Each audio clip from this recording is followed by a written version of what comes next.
Mesdames et messieurs, bonsoir. Il est 19h45 sur ITV. C'est parti pour le journal. À la une de l'actualité, ce soir, une information exclusive d'I-Radio. L'agence judiciaire de l'État s'est finalement désisté de son action en récusation contre le juge Sabassi Faye. L'acte de désistement a été déposé aujourd'hui. Nous y reviendrons. À la une de l'actualité également, ce mardi, les boulangers réclament une augmentation de 50 francs sur la baguette de pain pour ne pas opérer à perte en conférence de presse. Ce matin, la Fédération nationale des boulangers du Sénégal menace de marquer un coup d'arrêt à leurs activités les prochains jours, mais le ministre du Commerce, Abdou Karim Fofana, dit niet. Également dans ce journal, Dakar appelle à la désescalade et au respect du droit international humanitaire, un appel réitéré par le président de la République Macky Sall qui n'exclut toute option militaire dans le conflit israélo-palestinien. Et puis en fin d'édition, votre rubrique hebdomadaire Réussir au Sénégal. Aujourd'hui, la rubrique Réussir au Sénégal, justement, nous amène dans l'ombre des ruelles de Sacré-Cœur, là où le soleil danse sur les pavés. Ousseynou Ngaïdo est à l'honneur à suivre en fin d'édition avec Aïssatou Kane et Moussa Fall. Voilà pour l'essentiel des titres. Dans un instant, le développement.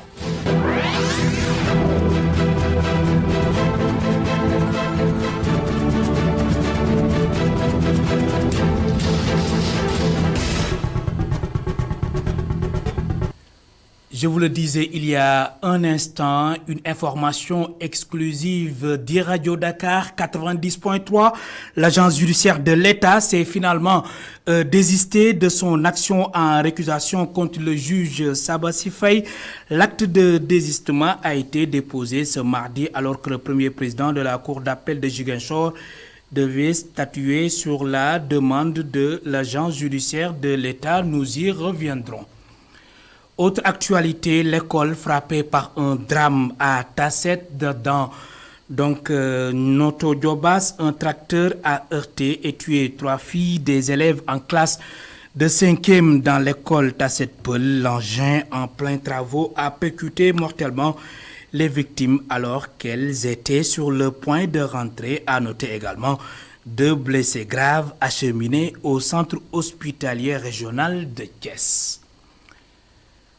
Autre actualité, ce mardi, les boulangers réclament une augmentation de 50 francs sur la baguette de pain pour ne pas opérer à perte en conférence de presse. Aujourd'hui, la Fédération nationale des boulangers du Sénégal menace de marquer un coup d'arrêt à leurs activités les prochains jours. L'autre réaction ou bien l'autre revendication phare des boulangers, c'est le respect de la réglementation régissant le secteur comme l'interdiction de la vente dans les boutiques. Justement, concernant cette actualité, aucune hausse sur le prix de la baguette de pain ne sera effective. Une annonce ferme ou bien une réponse ferme du ministre du Commerce Abdou Karim Fofana après la conférence de presse de la FNBS, Fédération nationale des boulangers du Sénégal. Abdou Karim Fofana précise que l'augmentation du coût d'un produit obéit à des conditions et suit un processus. Et pour le moment, tel n'est pas le cas. Abdou Karim Fofana est joint par Papa Alunsar. Je voudrais vous dire qu'il n'y a aucune hausse sur le prix du pain qui est envisagée au Sénégal. L'augmentation du prix du pain obéit à une procédure particulière parce que c'est un prix sous administration, sous homologation. Donc, pour chaque augmentation ou baisse de prix, il faut d'abord une concertation. Comment se passe cette concertation? Les boulangers doivent soumettre à l'État du Sénégal des éléments de prix et de coût qui nous permettent d'apprécier s'il y a lieu d'augmenter ce prix ou pas. Je rappelle que depuis 2022, avec la crise, les différentes crises post-Covid plus la guerre en Ukraine, les boulangers avaient fait état d'une augmentation des coûts. Face à cela, l'État du Sénégal avait apprécié les coûts de fabrication du pain et consenti une subvention sur le prix de la farine qui est de 10 000 francs par sac. Aujourd'hui, on peut dire que si les citoyens sénégalais achètent la baguette de pain à 175 francs, c'est parce que l'État du Sénégal, pendant presque plus d'1 an, a mis en place une subvention de 150 francs par baguette de pain. Parce que le prix qui était évalué à l'époque était de 325 francs et l'État du Sénégal avait pris en charge le différentiel sur le sac de farine. Donc, s'il y a des velléités de hausse ou des difficultés qui sont subies par nos partenaires boulangers, il y a lieu d'abord d'ouvrir des discussions au lieu d'aller directement dans une conférence de presse pour annoncer une hausse, ce qui n'est pas approprié en la matière. À l'instant, Abdou Karim Fofana, ministre du Commerce, ces propos ont été recueillis par Papa Alioune Sarr. La consommation des clients de la Sénélec en électricité a connu un pic avec une forte demande de cette période de forte chaleur, mais il n'y a pas d'autre hausse selon le directeur général de la Société nationale d'électricité, Pape Mademba Biteye. Je vous propose de l'écouter. Il est au micro de notre correspondant permanent à Rufisque, Babacar Seck. Vous n'êtes pas sans savoir que les températures qui ont été enregistrées cette année ont été les températures les plus élevées de l'histoire de l'humanité. Et donc, cela entraîne qu'il y a une autre façon d'utiliser l'électricité. Nous allons vers ce qu'on a enregistré, et je l'ai dit et rappelé, au mois de janvier. Nous avions une demande en électricité qui tournait autour de 700 MW. Au mois d'octobre, nous avons enregistré 1050 MW de demande, ce qui fait une hausse de 50% de la demande. Ce n'est pas de la production, mais 50% de la demande. Donc, ce que les clients ont consommé. Et donc, naturellement, si vous prenez cette hausse de 50% de la demande, vous combinez cela à l'augmentation de tarifs qui a été opérée au mois de janvier, vous comprenez naturellement qu'il peut y avoir une hausse des montants des factures. Il n'y a que cela, mais au mois d'octobre, il n'y a pas eu de modification de tarifs. Et je rappelle que Sénélec n'a pas la possibilité de modifier des tarifs sans l'accord de la commission de régulation. Dakar appelle à la désescalade et au respect du droit international humanitaire, un appel réitéré par le président de la République Macky Sall qui n'exclut toute option militaire dans le conflit israélo-palestinien. Macky Sall réclame la fin des hostilités, d'autant plus que le Sénégal préside le comité des Nations Unies pour l'exercice des droits inaliénables du peuple palestinien. Je propose d'écouter le chef de l'État, Macky Sall. Nous sommes tous préoccupés par la tragédie insoutenable qui fait suite à la reprise des hostilités dans le conflit israélo-palestinien.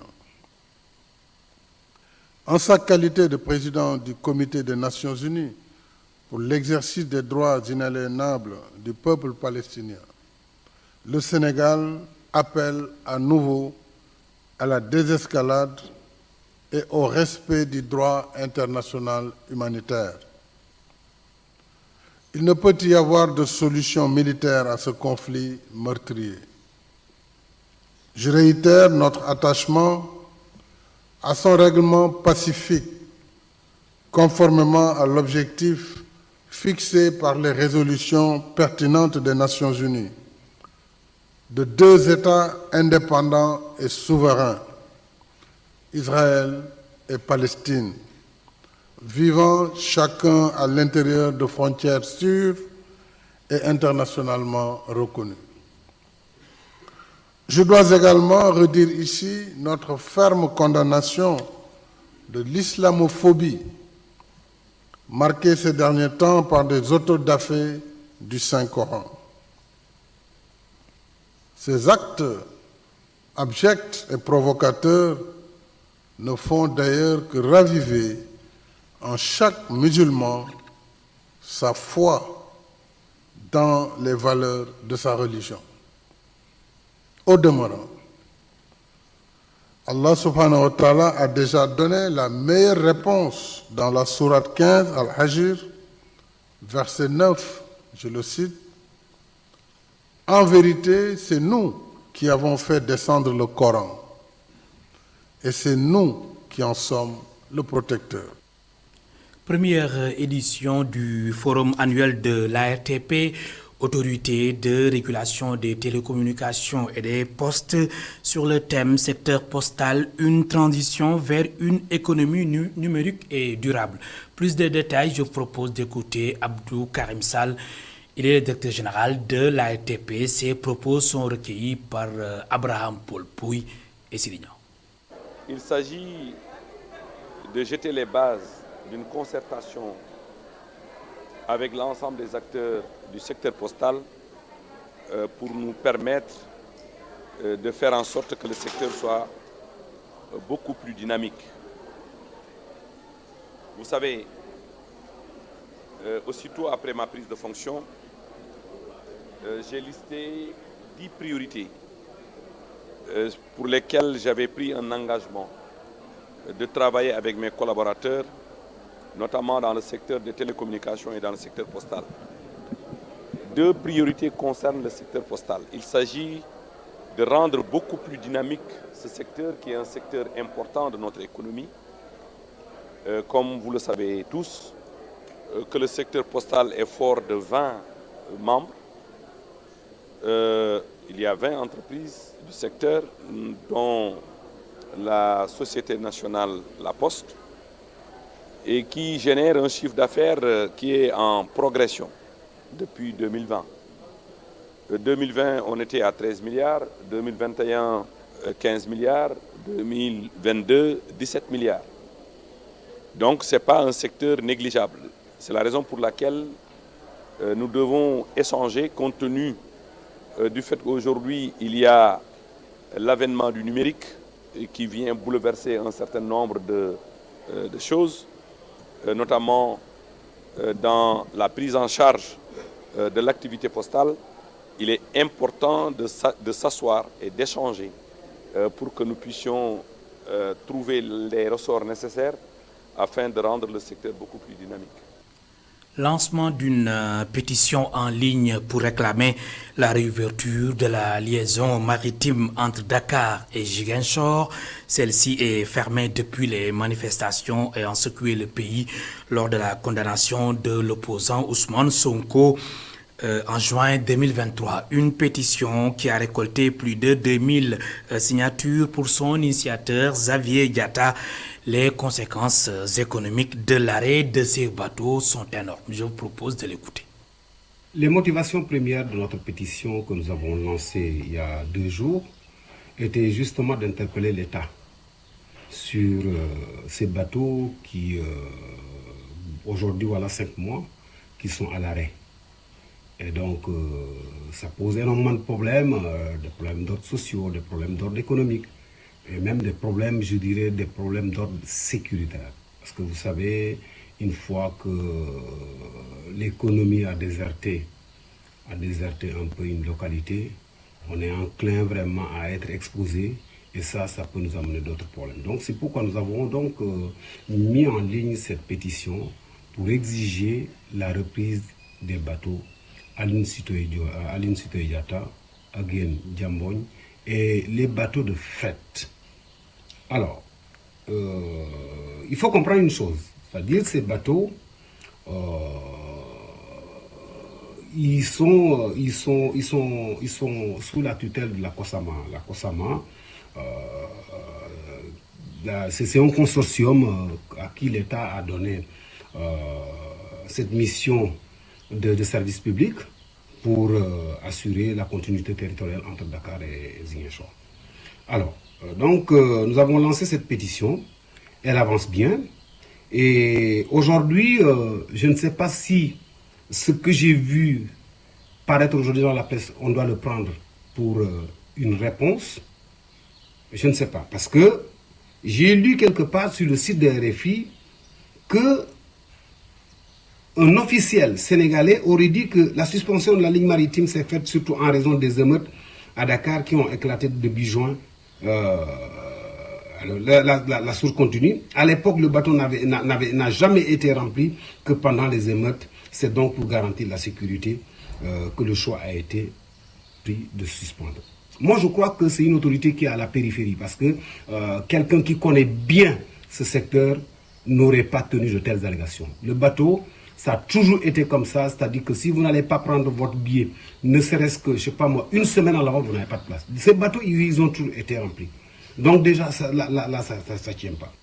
Transports aériens, le ministre sortant des transports aériens justement et du développement des infrastructures aéroportuaires, Doudou Ka a passé le témoin à Maître Antoine Meng à la tête de ce département ministériel. La continuité sera assurée selon le ministre Babacar Seck.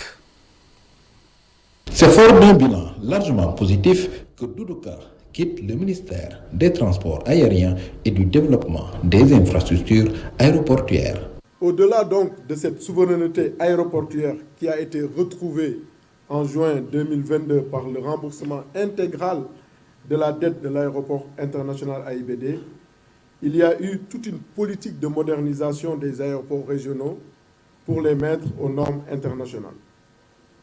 L'extension également de la flotte aérienne nationale de la compagnie Air Sénégal par l'acquisition de 2 aéronefs Airbus A330 Neo, de 2 ATR 72 et aujourd'hui la commande, nous l'avons rappelé plus en haut, la commande de 5 Airbus A321 Neo dont le premier sera livré, j'espère, avant fin 2025. Le tout nouveau ministre, Maître Antoine Meng, compte s'inscrire dans la continuité avec l'appui de tous ses collaborateurs. Je sais pouvoir compter sur votre loyale collaboration et sur votre abnégation afin qu'ensemble, nous relevions les défis qui se posent à notre pays dans le domaine des transports aériens et dans celui du développement des infrastructures aéroportuaires. Monsieur le Président de la République nous y engage. Monsieur le Premier ministre compte sur nous. Le peuple nous rappelle ses attentes et nous observe. J'ai confiance en vous. J'ai confiance en vous. J'ai confiance en vous. Le Tout-Puissant nous assiste. Aussitôt installé, le ministre des Transports aériens et du développement des infrastructures aéroportuaires a présidé la cérémonie d'ouverture de la conférence régionale de l'Association des gestionnaires d'aéroports d'Afrique. À l'instant, Babacar Seck, notre correspondant permanent à Rufisque. L'hôpital Fann de Dakar abrite depuis hier un atelier de formation sur l'anthropologie des épidémies émergentes. L'objectif, c'est entre autres d'améliorer les compétences des professionnels de la santé sur les bases de l'anthropologie des épidémies. Plus de détails, je propose d'écouter Khoudio Sow, anthropologue, chercheur au Centre régional de recherche et de formation. Elle est ici au micro de Cheikh Ahmed Tidiane Diouf.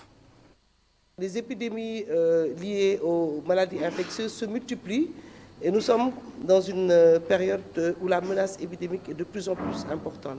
Donc cette formation, c'est une formation pour partager les connaissances de l'anthropologie des épidémies à un public opérationnel qui est en charge de la préparation et de la riposte des épidémies au niveau des systèmes de santé, mais également au niveau de différents programmes, au niveau de la société civile. Donc vraiment des profils différents.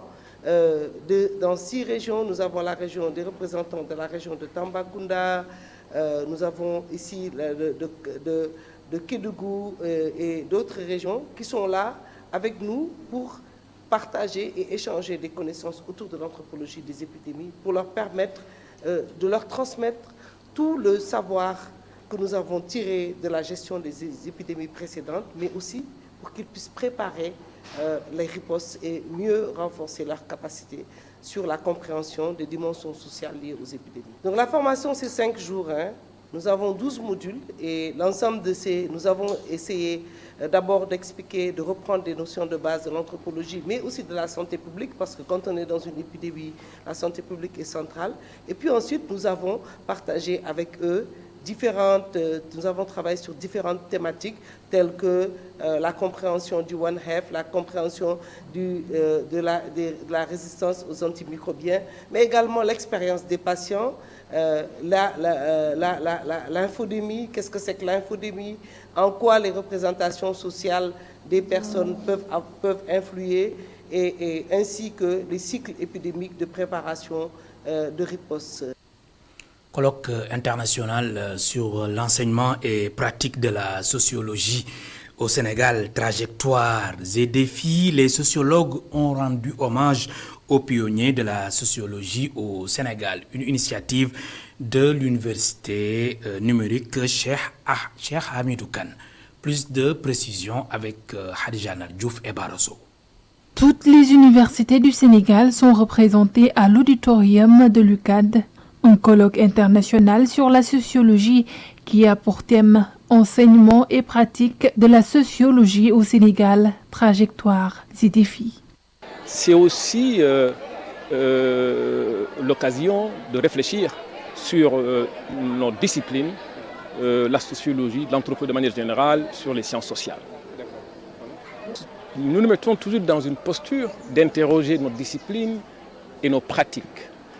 Et donc cette posture réflexive est dans notre ADN et correspond au second objectif dont j'avais parlé tantôt, qui consiste à voir à travers les enseignements et les diverses pratiques de la sociologie, qu'est-ce qui se fait de bien, qu'est-ce qui se fait de mal et qu'est-ce qui peut être corrigé. Un moment d'échange académique, mais aussi l'occasion de rendre hommage aux pionniers de la sociologie au Sénégal. Ce colloque revêt un double objectif. D'abord, pour nous, c'est une façon de rendre hommage à trois piliers de l'institution universitaire sénégalaise, feu les professeurs Abdoulaye Bara Diop, Boubacar Ly et Goran Mbodj.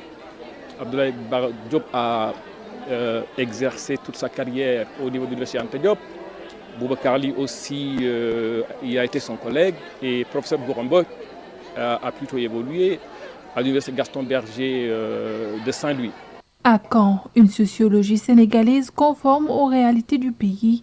Une question à laquelle ces sociologues tentent d'apporter une réponse. Au moment où je parle, nous avons la sociologie américaine qui se réfléchit sur les réalités spécifiques à la société américaine. Il y a la sociologie française, il y a la sociologie américaine. Nous pensons qu'il est temps qu'il y ait une sociologie, non pas au Sénégal, mais sénégalaise, qui réfléchit sur des réalités propres à la société sénégalaise. Le mariage au Sénégal, la polygamie au Sénégal, le meurtre, la violence, ainsi de suite, ainsi de suite. En tout cas, qui réfléchit sur des réalités propres à notre propre société sénégalaise. Pour ces sociologues réunis au sein de l'université Cheikh Anta Diop, l'avenir du pratique de la sociologie au Sénégal ne peut être que prometteur. Le rap galsen, comme on l'appelle, est en effervescence en ce moment ici au Sénégal. Au devant de la scène, le rappeur Ngaka Blindé et le groupe Earlou Brick Paradise. Ces derniers se sont livrés à un clash qui affole la toile entre insultes et vulgarité, des mots qui dérangent souvent, mais bien appréciés par la nouvelle génération. Un nouveau clash qui fait sensation. N'est-ce pas, Ami Diouf et Cheikh Ahmed Tidiane Diouf? À la rue 19, angle 4 de la Médina, des jeunes séduits par ces clashs. Et chacun a choisi son camp.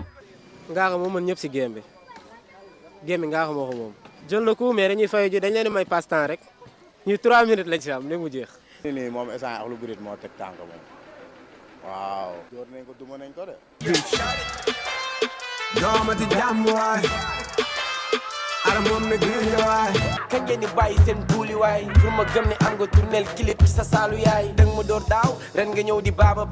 Entre insultes et répliques, ces rappeurs ont pimenté le rap galsen. Dans son atelier, Djibi Ndiaye fait partie de ces rares jeunes qui n'apprécient pas le clash. Des fois, je me demande si c'est du rap parce que vraiment, ils pouvaient éviter les insultes pour ceux qui les écoutent. Ces rappeurs s'insultent copieusement sur des tubes. Comparé au rap d'hier, Mohamed Badiane fait son choix.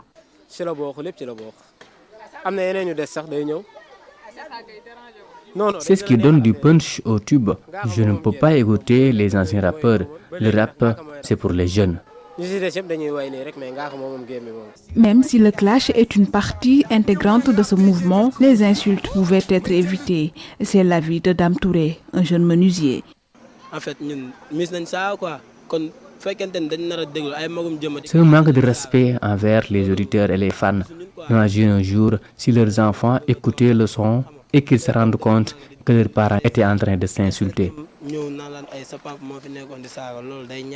Le talent des rappeurs du Sénégal n'est plus un secret, mais c'est dans l'adversité qu'ils se montrent le plus créatifs. Le groupe Akhlou Brick et Ngaka Blindé sont connus pour ce genre musical dont raffolent les jeunes.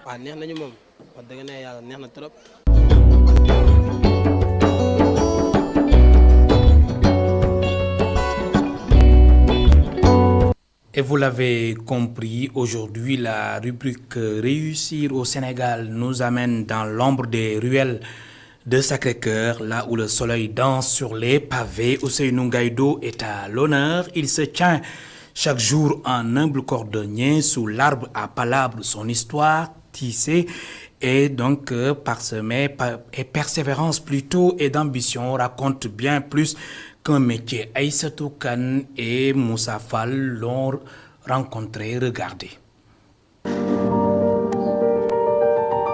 Sous l'ombre protectrice de l'arbre à palabres, Ousseynou s'assoit, s'adonna à l'art du lustrage des chaussures. Sa vie se tisse entre les coutures et les semelles des chaussures qu'il répare et entretient.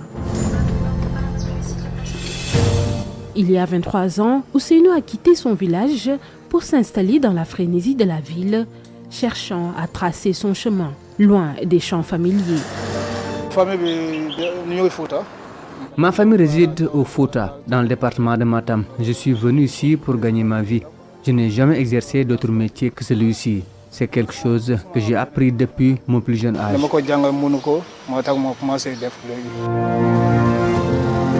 Cependant, les débuts furent loin d'être aisés. Ces journées étaient remplies de trajets à travers les différents quartiers, cirant inlassablement les chaussures des passants. Mes débuts ont été difficiles. Je parcourais les rues de Dakar pour suivre les chaussures. C'est ensuite que j'ai décidé de m'installer ici. Rien n'est facile, mais je m'efforce. C'est ainsi que je gagne ma vie.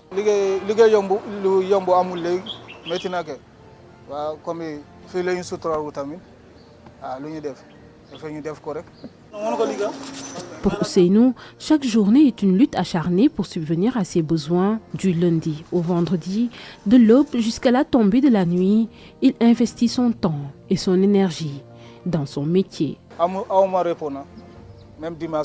Je n'ai pas de repos. Même le dimanche, je suis ici à donner le meilleur de moi-même pour aider ma famille. C'est ma seule option. Je n'ai pas choisi de prendre des pirogues. Je préfère me battre ici et apprécier chaque centime que je gagne, même s'il y a des hauts et des bas.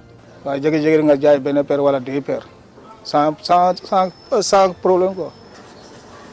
Son rêve, posséder son propre espace de vente, un endroit où il peut nettoyer et réparer des chaussures. Chaque jour, je paie une taxe de 100 francs CFA. Mon rêve est d'avoir au moins un petit local ou une cantine pour exercer mon métier. Cela serait plus sécurisé et me permettrait de travailler dans de meilleures conditions. Cet espace, où chaque talon usé devient une toile à restaurer, représente bien plus qu'un simple lieu de travail. Il incarne la persévérance d'Ousseynou et son espoir inébranlable en un avenir meilleur.